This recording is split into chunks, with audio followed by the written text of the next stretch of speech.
Hello everyone, welcome to my channel. So ఈరోజు ఒక interesting topic గురించి చెప్పడానికి నేను మీ ముందుకు వచ్చాను.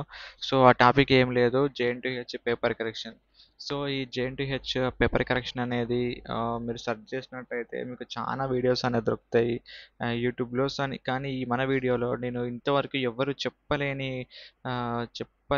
టాపిక్స్ అంటే వాల్యుయేషన్లో ఎలా పేపర్ వాల్యుయేషన్ అనేది జరుగుతుంది అని మీకు సో నా పర్సనల్ ఎక్స్పీరియన్స్ కానీ, నేను ట్రావెల్ చేసిన బీటెక్ లైఫ్ గురించి కానీ, సో నా పర్సనల్ ఎక్స్పీరియన్స్ నేను ఫేస్ చేసిన దాని ప్రకారం నేను ఈ వీడియో చేయడం జరుగుతుంది.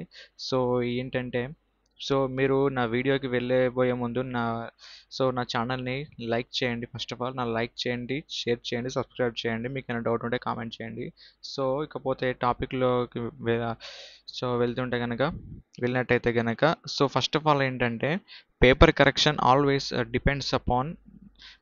ఇప్పుడు నేను చెప్పబోయే ఈ పాయింట్స్ పైనే పేపర్ కరెక్షన్ అనేది డిపెండ్ అయి ఉంటుంది. సో ఫస్ట్ ఆఫ్ ఆల్ మనం చూసినట్టయితే పేపర్ కరెక్షన్ ఎప్పుడైనా సరే సబ్జెక్ట్ పైన డిపెండ్ అయి ఉంటుంది. సో సబ్జెక్ట్ పైనే పేపర్ కరెక్షన్ అనేది డిపెండ్ అయి ఉంటుంది. సో నెక్స్ట్ వన్ వచ్చేసి year are sem. So year కానీ సెమ్ మీద కానీ డిపెండ్ అయి ఉంటుంది. సో నెక్స్ట్ వన్ వచ్చేసి, సో ఎగ్జామినర్ అంటే ఎవాల్యుయేటర్ పైన, పేపర్ ఎవరైతే కరెక్షన్ చేస్తారో అతని పైన డిపెండ్ అయి ఉంటుంది. సో ఫోర్త్ వన్ వచ్చేసి వే ఆఫ్ ప్రజెంటేషన్. మనం పేపర్ ప్రజెంటేషన్ అనేది ఎలా చేస్తామనో దానిపైన డిపెండ్ అయి ఉంటుంది. So some times by luck మనం ఎగ్జామ్ బాగా రాయకపోయినా సరే మనం పాస్ అయ్యే ఛాన్స్ అనేది ఉంటుంది. సో ఆల్వేస్ మనం ఇంకోటి బీటెక్లో మనం గుర్తుపెట్టుకోవాల్సింది ఏంటంటే, సో మన ఫస్ట్ అండ్ సెకండ్ ఇయర్ సబ్జెక్ట్ని అస్సలు నెగ్లెక్ట్ చేయొద్దు. ఎందుకంటే మీకు అందరికీ తెలుసు, సో ఎవరికైనా ఫైనల్ ఇయర్ వరకు బ్యాక్లాగ్స్ ఉన్నాయి అంటే first and second year subjects చాలా ఎక్కువగా ఉంటాయి. సో మీరు థర్డ్ ఇయర్ వరకు మీరు ఏ బ్యాక్లాగ్ లేకుండా వెళ్తే మీరు సక్సెస్ఫుల్లీ మీరు బీటెక్ కంప్లీట్ చేసేసినట్టే. So don't neglect first and second year subjects. So అదే అన్నమాట. సో ఇక్కడ ఇప్పుడు సబ్జెక్ట్ చూసినట్టయితే, ఇప్పుడు ఫస్ట్ పాయింట్, సో చాలా వరకు మ్యాథమెటిక్స్ సబ్జెక్ట్స్ కానీ డెరివేటివ్ సబ్జెక్ట్స్ పైన కరెక్షన్ అనేది చాలా టఫ్గా ఉంటుంది.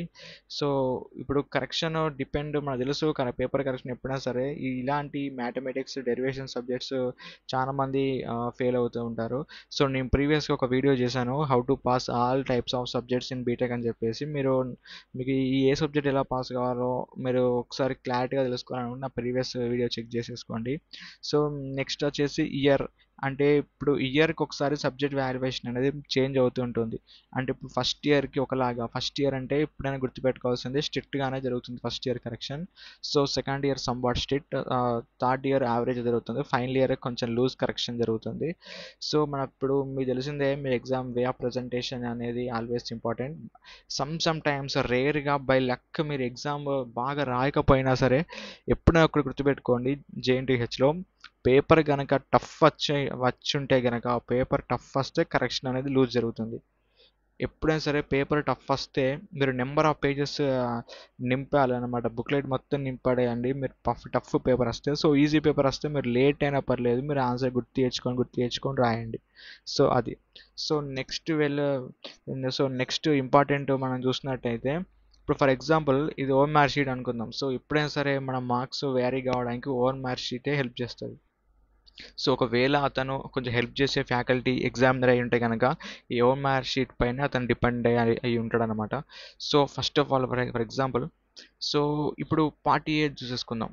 పార్ట్ ఏ మీకు తెలుసు, short questions, part be long questions. For example, so నేను ఎన్నో వీడియోస్లో నేను చెప్పాను, మీరు షార్ట్ ఆన్సర్స్ స్టార్ట్ చేస్తే ఓకే, మీకు సమ్ వాట్ మీరు ఒక మంచి ఇంప్రెషన్ ఎగ్జామినర్ దగ్గర పొందవచ్చు.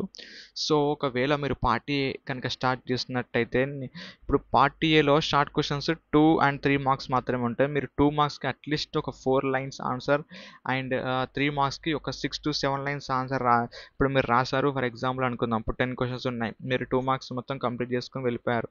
ఇప్పుడు మీరు పర్ఫెక్ట్గా మీరు ఒక 5 రాశారు అనుకుందాం పర్ఫెక్ట్గా. సో 2 మార్క్స్కి 1 మార్క్ వేసాడు, సో 3 మార్క్స్కి 2 మార్క్స్ వేసాడు, 1 mark, 2 mark, 1 mark, 1 mark. So ఒక 3 మీరు తప్పు రాశారు అనుకుందాం, ఒక ఒక 2 లేదా ఒక 2 తప్పు రాశారు ఫర్ ఎగ్జాంపుల్ అని అనుకుందాం. సో నెక్స్ట్ ఏంటంటే ఈ లాంగ్ ఆన్సర్స్ మీకు తెలుసు ఆల్రెడీ. సో సమ్ టైమ్స్ 5+5 అని అడుగుతాడు, లేకపోతే 10 మార్క్స్ కైనా డైరెక్ట్ క్వశ్చన్ అడిగే ఛాన్సెస్ కూడా ఉన్నాయి. కానీ రేర్ 5+5 అనేది ఎక్కువగా అడుగుతాడు. మీకు తెలిసిందే పేపర్ వాల్యుయేషన్. ఇక్కడ ఆర్ అని చెప్పేసి ఇస్తాడు. అంటే మీరు పైది ఇప్పుడు 2A 2B అయినా రాయాలి, లేదా 3A 3B అయినా రాయాలి. మీకు తెలుసు ఇది ఆల్రెడీ. సో ఒకవేళ మీరు 2A చూజ్ చేసుకున్నారు, మీరు ఒక 5 మార్క్స్కి మీకు యాజ్ మచ్ యాజ్ పాసిబుల్ రాసేస్తారు. సో మీకు మీరు ఎంత పర్ఫెక్ట్ రాసినా కూడా మీకు అతను అలౌట్ చేసే మార్క్స్ వచ్చేసి, ఒకవేళ మీరు 5 మార్క్స్కి కొంచెం బాగా ఆన్సర్ రాసినట్టయితే మీకు 3 మార్క్స్ వేస్తాడు. మీరు ఇంకొంచెం పర్ఫెక్ట్గా రాస్తుంటే కనుక మీకు ఒక 4 మార్క్స్ వేస్తాడు. సో ఇలా మీరు ఒక 2 అట్లా రాస్తారు అనుకుందాం. ఇట్లా ఇప్పుడు ఇవి వచ్చేసి మీకు సరిగ్గా రావు, కానీ మీరు ట్రై టు అటెంప్ట్ లాగా, లేకపోతే మీరు పర్ఫెక్ట్గా చదువుకోలేదు, ఏదో అట్లా చదువుకున్నారు అంటే మీకు టైంకి మీకు గుర్తు రాలేదు, బట్ మీరు ట్రై టు అటెంప్ట్ చేశారు. అప్పుడు మీకు 5 మార్క్స్కి 2 మార్క్స్ పక్కా పడతాయి. సో ఇంకా చూసినట్టయితే ఇక్కడ 1 అనుకుందాం, ఇక్కడ ఒక 1 అనుకుందాం. సో నెక్స్ట్ ఇంకొంచెం ట్రై టు అటెంప్ట్ చేశారు, 1 వచ్చింది అనుకుందాం, 1 వచ్చింది అనుకుందాం. సో ఇంకోటి మనం చూసినట్టయితే, మీరు ఎగ్జామ్ మొత్తం కంప్లీట్ అయిపోయిన తర్వాత మీరు అన్ని క్వశ్చన్స్ అటెంప్ట్ చేయాలి. అన్ని క్వశ్చన్స్ అటెంప్ట్ చేసేటప్పుడు మీకు మొత్తం కౌంట్ 10 రావాలి. ఇప్పుడు పార్ట్ బి చూసినట్టయితే మీకు పార్ట్ బి కౌంట్ మీరు ఇప్పుడు 2A 2B అన్ని కౌంట్ చేసేసుకుంటే మీకు 10 రావాలి. ఫర్ ఎగ్జాంపుల్ నేను కౌంట్ చేస్తా. ఇప్పుడు ఒక స్టూడెంట్ ఎగ్జామ్ ఇట్లా రాసిండు, ఈ ప్రాసెస్లో రాసిండు అనుకుందాం. 2A 2B అంటే ఇక్కడ 2 ఆన్సర్స్ రాసిండు, 2 3 4 5 6 7 8 9 10. అంటే ఇతను పార్ట్ బిలో ఒక్క క్వశ్చన్ కూడా వదిలేయలేదు, అన్నీ అటెంప్ట్ చేశాడు. సో ఇక్కడ మనం టోటల్ కౌంట్ చేద్దాం ఎన్ని మార్క్స్ వచ్చినాయి అనేది. సో ఇక్కడ 3 4 5 6 7 8 9 10 13 13 17 20 24 25 26 27 28 29 30 31 32. సో ఇతనికి ఈజీగా పాస్ అయిపోయే మార్క్స్ వచ్చేసాయి. అంటే పాస్ దానికంటే ఎక్కువ మార్క్స్ స్కోర్ చేశాడు. ఎందుకంటే బికాస్ ఇక్కడ ఇతను 2 మార్క్స్కి ఎక్కువ ప్రిఫరెన్స్ ఇచ్చాడు అనమాట. అంటే షార్ట్ ఆన్సర్స్కి ఎప్పుడైనా సరే మనం షార్ట్ ఆన్సర్స్కి మనం పర్ఫెక్ట్గా చదువుకొని మనం స్టార్ట్ చేస్తాం అనుకోండి. ఇప్పుడు షార్ట్ ఆన్సర్స్ పర్ఫెక్ట్ రాసాడు అనుకో, ఒక 5 పర్ఫెక్ట్ రాసేసాం అనుకోండి. సో మిగతావన్నీ ఆటోమేటికల్గా కరెక్షన్ అనేది వెళ్ళిపోతుంది. సో అదన్నమాట. ఒకవేళ మీరు సరిగ్గా పేపర్ అటెంప్ట్ చేయలేదు, లాంగ్ ఆన్సర్స్ రాలేదు, ఇక 3 ప్లేస్లో 1 వచ్చింది, ఇక్కడ 4 ప్లేస్లో 1 వచ్చింది అని అనుకుందాం, ఇక్కడ 2 ప్లేస్లో 1 వచ్చింది అని అనుకుందాం ఫర్ ఎగ్జాంపుల్. ఇప్పుడు ఇక్కడ ఎన్ని మార్క్స్ పోయినాయి, ఇక్కడ 2 మార్క్స్ పోయినాయి, 3 మార్క్స్ పోయినాయి, 4, ఇక్కడ 5 మార్క్స్ పోయినాయి. ఇప్పుడు 32 - 5 ఎంత 27.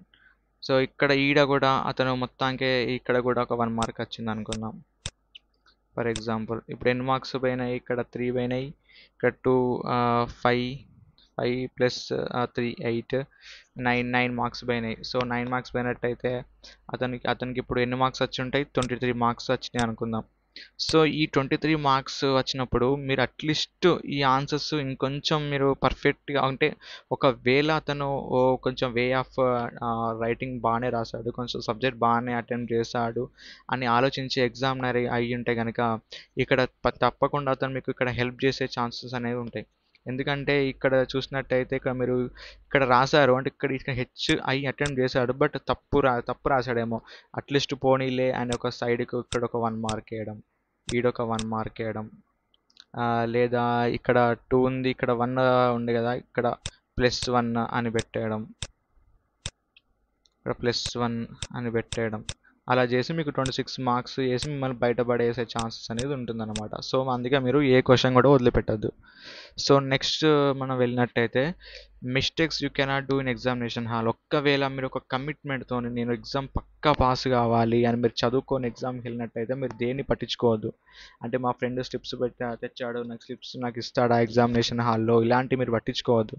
ఒక్కవేళ మీకు లక్ కనుక బాగా లేకపోయి ఉంటే కనుక మీరు అబ్జర్వర్కి కానీ, స్క్వాడ్కి కానీ, కాలేజ్ ఎగ్జామినేషన్ బ్రాంచ్కి కానీ మీరు బుక్ అయి ఉంటే కనుక మీ సబ్జెక్ట్ అనేది మీకు తెలిసిందే మాల్ ప్రాక్టీస్ కింద మీకు రిజల్ట్ అనేది వచ్చేస్తుంది. సో మాల్ ప్రాక్టీస్ పడేసుకోవడం అనేది అది సరైనది కాదు మాల్ ప్రాక్టీస్ అనేది. ఎందుకంటే మీకు మాల్ ప్రాక్టీస్ అంటే మీకు 0 మార్క్స్.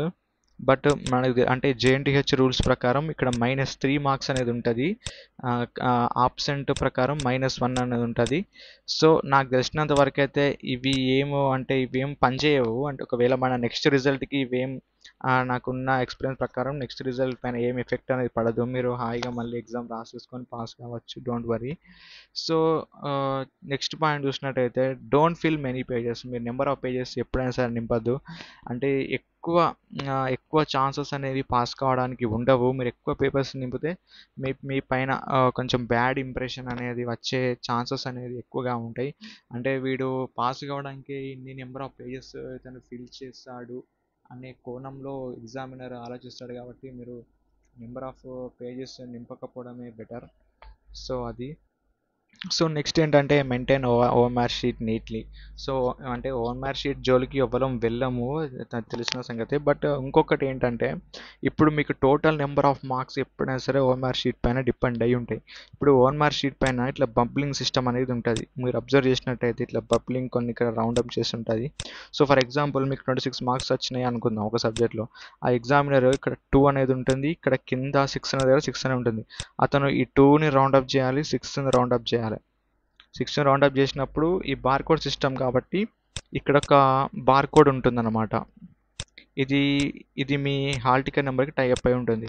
దీన్ని స్కాన్ చేసినప్పుడు ఈ 26 ఈ 6 మార్క్స్ అనేది కంప్యూటర్ అనేది సిస్టమ్ అనేది జనరేట్ చేసుకుంటుంది, మార్క్స్ అప్డేట్ అవుతుంది అనమాట. సో మీరు ఈ బార్కోడ్ కానీ ఈ బబ్లింగ్ దగ్గర కానీ మీరు ఎలాంటి డ్యామేజ్లు కానీ చేయకూడదు. అంటే మ్యాక్సిమం ఇలా 100% ఎవరు డ్యామేజ్ చేయరు. బట్ ఇది ఎవరు చెప్పలేని విషయం మీకు చెప్తున్నాను అనమాట.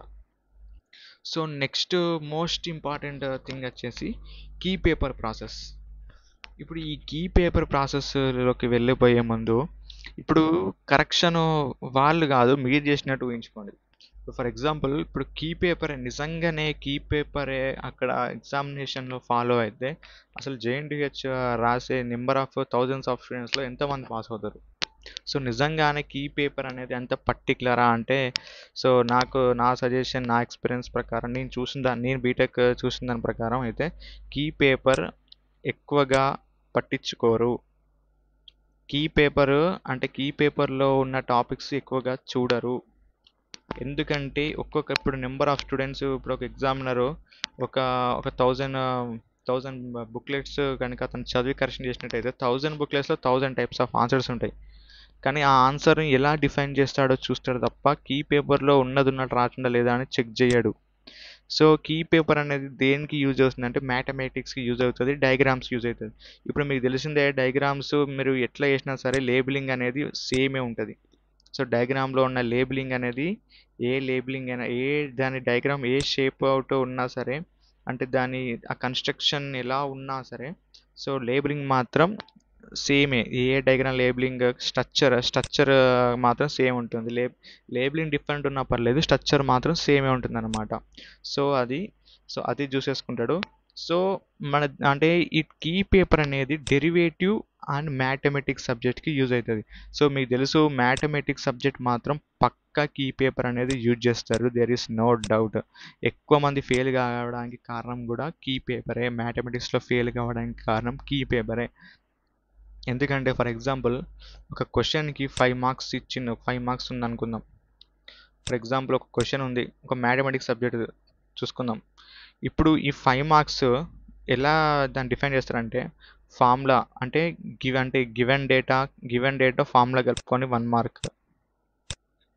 సో ఈ మధ్యలో ఉన్న కన్స్ట్రక్షన్ పార్ట్, ఈ మధ్యలో ఇప్పుడు గివెన్ డేటా రాస్తాడు, ఆ తర్వాత ఫార్ములా ఇచ్చిన క్వశ్చన్కి ఫార్ములా అటెంప్ట్ చేసేసాడు అనుకుందాం, దానికి 1 మార్క్. ఇప్పుడు ఈ మిడిల్లో చేసే కన్స్ట్రక్షన్, ఈ మిడిల్లో చేసే మెథడాలజీ ఉంటుంది కదా, సో ఆపరేషన్ అనేది ఉంటుంది కదా ప్రతి ప్రాబ్లంకి, సో దానికి ఒక 2 మార్క్స్ ఇస్తాడు, 2 మార్క్స్. సో నెక్స్ట్ ఫైనల్ ఆన్సర్కి 1 మార్క్. సో ఇలా ప్రాసెస్ టోటల్ 4 మార్క్స్ ఉన్నాయి కదా. ఒకవేళ ఆ ఆన్సర్ ఇంకొంచెం ఎగ్జామినర్ని ఇంప్రెస్ చేసే విధంగా ఉంటే బై 5 మార్క్స్ వేస్తాడు. ఇది పక్కా జేఎన్టీహెచ్ ఫాలో అయ్యే సిస్టమ్, కీ పేపర్ ఫాలో అయ్యే సిస్టమ్ అన్నమాట. సో ఒకవేళ 10 మార్క్స్ అంటే మీకు తెలిసిందే, 10 మార్క్స్ క్వశ్చన్ ఎప్పుడైనా సరే ఇంత సింపుల్గా ఉండదు, దాంట్లో నెంబర్ ఆఫ్ కన్స్ట్రక్షన్స్ అనేది ఉంటాయి. సో 10 మార్క్స్ అనేది అట్లా డిఫైన్డ్ అవుతుంది. సో ఇంకో థింగ్ ఏంటంటే నార్మల్గా జేఎన్టీహెచ్ ఇప్పుడు ఎగ్జామ్ ఫీ ఒక సబ్జెక్ట్కి 400 అనుకుందాం, 400. ఇప్పుడు మనం కట్టే ఈ ఎగ్జామ్కి 400 ఫీజుకి అందరూ అనుకుంటారు, అరే జేఎన్టీహెచ్ కావాలనే ఫెయిల్ చేస్తుంది, మన ఎగ్జామ్ ఫీజుతోని బిల్డింగ్లు కడుతున్నారు, అది చేస్తున్నారు, ఇది చేస్తున్నారు అనుకున్నాం. సరే ఇంకొకసారి మనం డీప్గా ఈ 400 లోపలనే ఏ ఏ ప్రాసెస్ నడుస్తుందో ఒక్కసారి ఆలోచించుకుంటే కనుక, ఈ 400లోనే మనకి బుక్లెట్ అనేది ఇష్యూ చేస్తారు. మనకిచ్చే బుక్లెట్లోనే 400, మనకిచ్చే హాల్ టికెట్లో 400 అనేది ఉంటుంది. ఇప్పుడు మన ఎగ్జామ్ రాసేటప్పుడు డ్యూటీ చేయడానికి అబ్జర్వర్ ఉంటాడు, అతనికి సంబంధించిన ఫీజు మన 400లోనే ఉంటుంది. సో స్క్వాడ్ ఉంటాడు, స్క్వాడ్కి సంబంధించిన ఫీ అనేది ఈ 400లోనే ఉంటుంది. సో ఒకవేళ మనం ఆదిలాబాద్లో మన కాలేజ్ ఉంది, మనకి ఎగ్జామ్ రాసాం, లేదా నిజామాబాద్ వరంగల్లో మన ఎగ్జామ్ రాసాం. సో మన ఎక్కడ ఎగ్జామ్ రాసినా సరే అవి జేఎన్టీహెచ్కి బుక్లెట్స్ అనేది వెళ్ళాల్సిందే. సో జేఎన్టీహెచ్ ఇప్పుడు మనకి ట్రాన్స్పోర్టేషన్ యూనివర్సిటీ వరకు వెళ్ళాలి అంటే దాంట్లో ఉన్న మన బుక్లెట్ అంత దూరం ట్రావెల్ చేసినందుకు కూడా ట్రావెల్ చేసినందుకు దానికి అయ్యే ట్రావెలింగ్ ఛార్జెస్, కావాల్సిన మనీ కూడా మనం ఇచ్చే 400లోనే ఉంటుంది. సో నెక్స్ట్ వన్ వచ్చేసి, సో ఎగ్జామినర్ అంటే మన పేపర్ వాల్యుయేషన్ చేసే అతనికి ఫీజు అనేది ఇవ్వాలి కదా. సో అతను తీసుకునే ఫీజు కూడా మన 400లోనే ఉంటుంది. సో నెక్స్ట్ ఏంటంటే మన రిజల్ట్ అనేది ఒక సైట్లో అప్డేట్ చేస్తారు. సో మన సైట్ ఓపెన్ చేసి సైట్ రన్ చేయడానికి సర్టెన్ అమౌంట్ అనేది ఛార్జ్ చేయాల్సి వస్తుంది కదా. సో దానికి సంబంధించింది కూడా మన 400లోనే ఉంటుంది. సో నెక్స్ట్ వన్ వచ్చేసి మన సర్టిఫికేట్స్, మనం రాసిన సింగిల్ సబ్జెక్ట్ అయినా సరే మనకి మెమో అనేది ఇస్తారు కదా. సో దానికి సంబంధించింది కూడా మెమో ఇవ్వడానికి కూడా మన 400లోనే ఉంటుంది. సో మనం కట్టే ఈ ఒక సింగిల్ సబ్జెక్ట్ మనకు తెలుసు, 2 సబ్జెక్ట్స్ అయితే 500 ఉంటుంది, 3 సబ్జెక్ట్స్ అయితే 600, అలా వ్యారీ అవుతూ ఉంటుంది, మనకు తెలిసిందే. ఒకవేళ అంటే నేను సింగిల్ సబ్జెక్ట్ని ఇట్లా డిఫైన్ చేసి చెప్పాను అనమాట. సో ఇన్ని గనం మనం ఇచ్చే 400లో ఉంటుంది. కానీ ఓకే, కొంచెం వాళ్ళకు యూనివర్సిటీ కూడా కొంచెం లాభం తీసుకుంటుంది అమౌంట్ నుంచి, నేను కాదని చెప్పట్లే, బట్ మనం ఎక్స్పెక్ట్ చేసిన దానికంటే ఎక్కువ అయితే కాదు. సో అది అన్నమాట. సో ఇవి నేను ఇంపార్టెంట్ టిప్స్ అన్ని కవర్ చేశాను అని నేను అనుకుంటున్నాను. సో ఇంకేమైనా మిస్ అయ్యి ఉంటే కనుక, అంటే నేను ఇంపార్టెంట్ టిప్స్ అని నేను మిస్ చేయలేదు. సో నా వీడియో నచ్చినట్టయితే లైక్ చేయండి, షేర్